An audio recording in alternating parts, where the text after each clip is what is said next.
shoe program. More than 600 stolen sneakers recovered, and these are name brand shoes. And police say that's nothing compared to the nearly 10,000 still being sold on Kansas City streets. KMBC9's Cliff Judy shows us what police found on a recent bust. Cliff?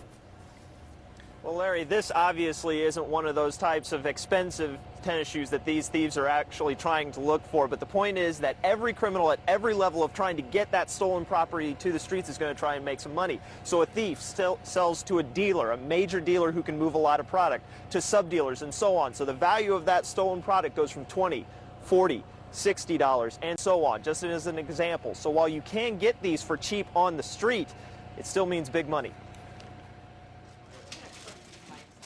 If these Nike Air Max 90s had made it to a store shelf instead of a Kansas City police station, they'd retail for about $95. Somebody trying to make a crooked dollar. Police say on the street, the price of a stolen pair of tennis shoes is a little more negotiable. Very easy to sell.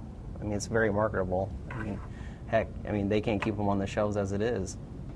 Charge them full price, let alone, knock the price in half. Last week, thieves stole this semi-truck full of tennis shoes in Junction City, and those shoes are now back on the street. Sources tell Channel 9 a recent bust on this block of South Park led to the recovery of more than 600 pairs. Investigators warn to watch out for shoes being sold for cheap where they normally wouldn't be, but it's not like you'll see them swapped on an actual street corner. It's not like a street-level crack deal or something. They're not going to have them shoved down their pants. But deals are happening on the same streets these shoes will eventually tread, one at a time, adding up to hundreds of thousands of dollars.